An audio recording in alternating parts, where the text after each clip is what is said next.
Bonjour.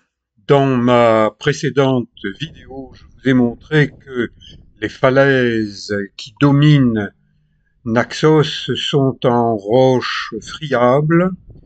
Je n'ai pas trouvé un itinéraire qui me paraisse suffisamment sûr pour que je l'emprunte et que j'aille me mettre à l'eau. Donc, je reviens sur mes pas en direction des habitations en pensant que de ce côté-là, quelqu'un a dû pratiquer un itinéraire et que je vais pouvoir suivre ses traces et arriver ainsi jusqu'à la mer.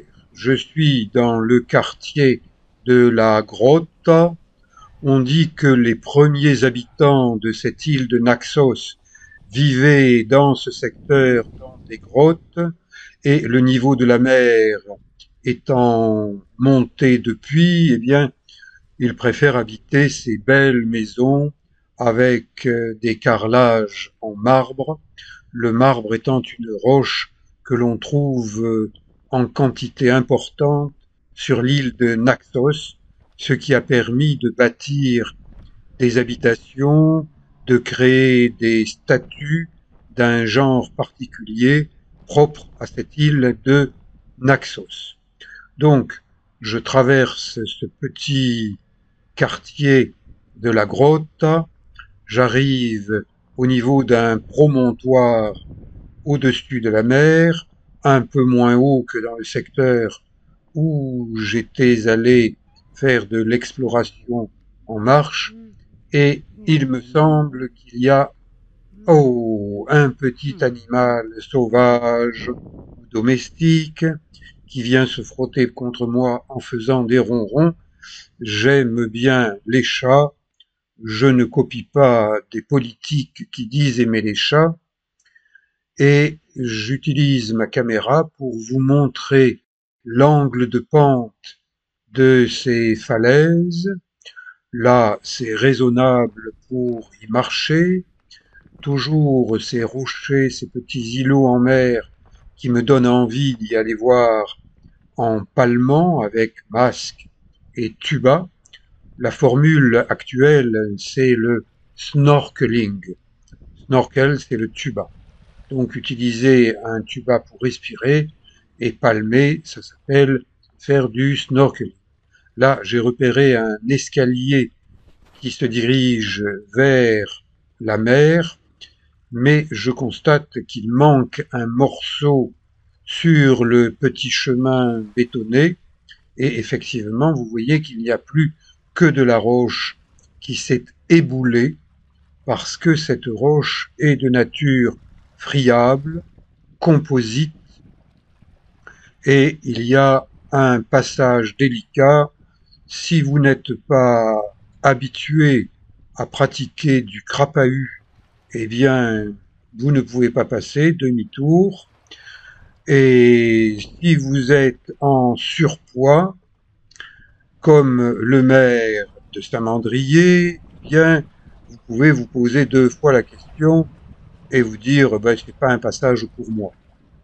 Donc, regardez, pieds nus, je marche sur des petits cailloux qui sont scellés dans un ciment naturel, mais ce ciment, eh bien, il laisse partir des cailloux, donc il y a continuellement des chutes de pierres dans ce secteur, et quand ça part de la verticale, si vous nagez juste au-dessous, boum, une pierre quelque part sur le coin de la figure. Je me suis mis à l'eau, la première impression dont on dit qu'elle est bonne, eh ben, c'est que l'eau est bonne en ce 4 octobre 2024.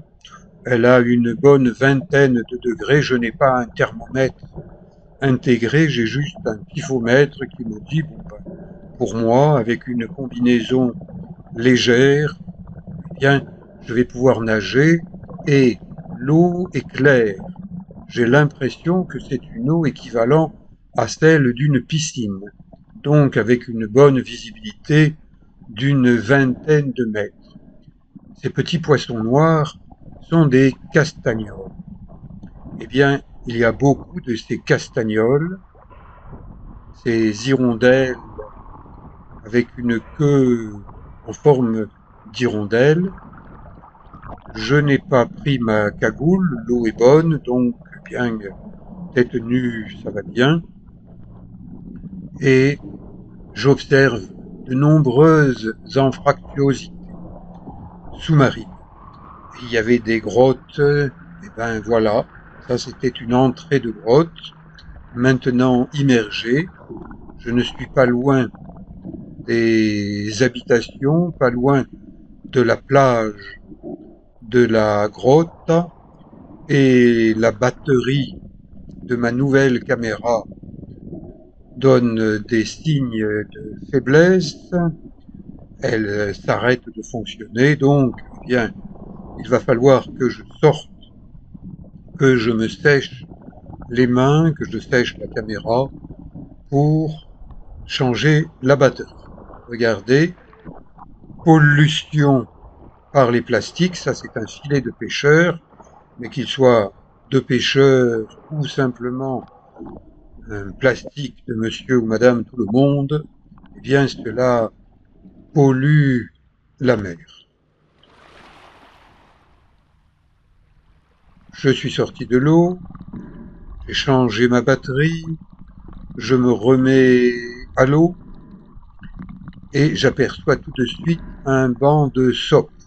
Eh bien, j'ai appris qu'en grec, on les appelle salpas. Et les sars, ce sont sars. Ça ressemble au terme utilisé dans les îles Canaries. Îles Canaries, îles Cyclades. D'un côté, les Canaries, c'est l'océan Atlantique. Là, c'est la mer Égée. J'ai la chance de pouvoir voyager de temps à autre et m'offrir des comparaisons entre tel paysage marin, sous-marin, les habitants de ces différentes mers, océans. Et là, eh bien, j'aperçois des plaques rocheuses, plates et fracturées. Ça me fait immédiatement penser aux tremblements de terre. Dans cette région, eh bien, on dit que certaines îles sont volcaniques et, par exemple, pour ce tremblement de terre-là, un vieil habitant, un sculpteur grec, m'a dit c'était peut-être le tremblement de Mykonos.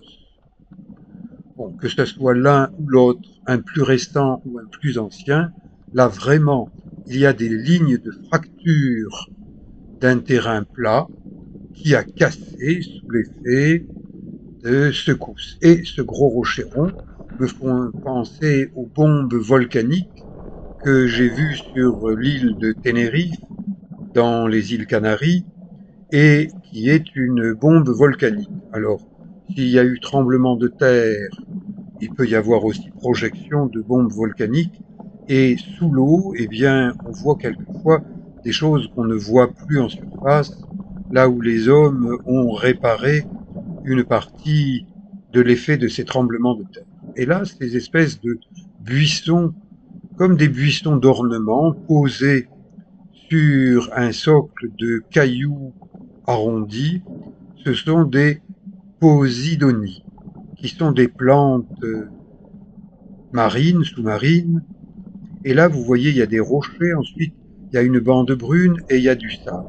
Cette bande de brune, je pense qu'il s'agit de la décomposition des algues. Et là, vous avez entrevu, au besoin, vous pouvez repasser la vidéo pour voir le détail, de pierres qui sont rectangulaires.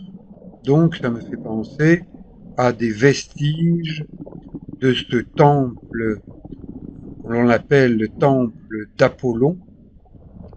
Et là, eh bien, alternance de zones de galets, très peu de poissons. Je suis un peu déçu, je pensais qu'avec les anfractuosités, les grottes, dans ce secteur de la porte d'Apollon, vous voyez ce bâtiment, cette porte de 7 mètres de haut, et un avion qui atterrit de temps à autre, des bouquets de ces posidonies sur des galets. La vie, les posidonies, c'est la vie qui s'installe sur le minéral. Et ces rochers faits de conglomérats, c'est-à-dire de galets qui ont été soudés par un ciment minéral, et ces petits poissons, des sopes, salpas. Un peu plus loin, eh bien, j'aperçois des mulets, des sopes, des sars, des petits poissons de roche, de Méditerranée, des rouquiers.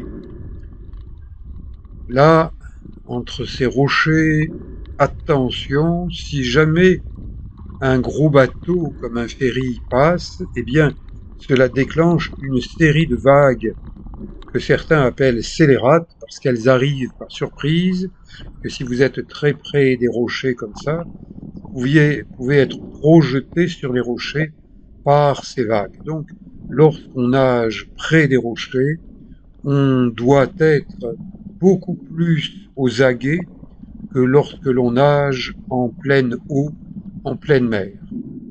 Je l'ai dit, je le répète, je donne des conseils de prudence. Je suis quelqu'un qui réfléchit à ce qu'il fait. Vous voyez, un avion qui s'approche de l'île de Naxos. Et moi, je m'approche de plus en plus de ces crevasses sous-marines qui me font vraiment penser à un tremblement de terre. Donc je suis très content de nager dans ce secteur de la porte d'Apollon, parce qu'effectivement, des gens disent qu'avant, il y avait eu un grand temple et que ce temple s'est probablement éboulé à la suite de tremblements de terre, que les matériaux, les pierres ont été utilisés pour construire le fort, la forteresse de Naxos, parce que ces îles Cyclades, celles qui étaient peuplées, eh bien, attiraient les pirates qui venaient faire des razzias, qui venaient prendre les habitants et les transformer en esclaves, qui utilisaient leurs femmes pour faire des bébés, et tout ça, eh bien, est-ce que vous avez peur du noir en nageant ou bien dans la vie de tous les jours? Moi, j'y suis habitué. Je n'ai pas peur d'entrer dans ces zones sombres, mais je suis encore plus vigilant parce que quelquefois on voit passer un poisson un peu plus gros que les autres et ça peut créer quelques petits frissons, mais c'est contrôlable, c'est contrôlé quand on nage dans ce type de terrain, eh bien on ne le fait pas n'importe comment.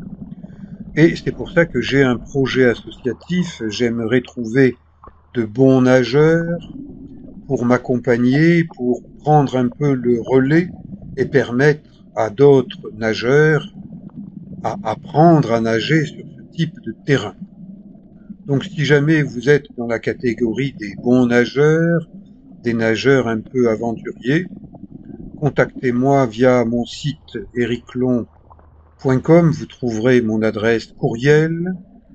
Je vous recommande de m'adresser un courriel parce que un courriel permet de donner le temps de réfléchir, alors que le téléphone, eh bien, la nouvelle génération a tendance à considérer que on a droit à une réponse instantanée. Eh bien, moi, à 74 ans, je prends le temps de répondre, et si vous voulez me contacter, contactez-moi par courriel. J'admire ces fonds rocheux, sous l'eau, au-dessus de l'eau. Je suis content de ma première plongée. Elle a duré plus d'une heure. Une heure, c'est bien. J'ai pas froid. 1 h 15, j'ai froid. 1 h 30, alors là, je dois sortir parce que j'ai vraiment froid. Mais pour un mois d'octobre, au niveau de ces îles Cyclades, c'est quand même intéressant parce que à Toulon, dans le Var, avec le Mistral, l'eau est maintenant nettement plus fraîche que cela. Regardez les différentes couleurs. Il y a du rosé, il y a du vert, il y a des petits détails, des petits poissons, beaucoup de girelles dans ces petits fonds, mais ces petits fonds descendent à une dizaine de mètres. Donc il y a aussi des plus gros poissons en bas. Je transporte mon équipement terrestre, mes baskets, mes vêtements, sur ce sac à dos étanche. Attention, dans un magasin qui commence par D, à plusieurs reprises, j'ai acheté des sacs soi-disant étanches et qui prenaient l'eau dès la première plongée. Mauvais produit, mauvais service, je ne retourne plus chez D. Je préfère aller chez C, Cabesto, je trouve de meilleurs produits. Projet associatif, réfléchissez, ça peut vous concerner, marcher et nager, et pourquoi pas, l'année prochaine, un voyage dans les îles Cyclades. Merci, à bientôt, allez, ciao.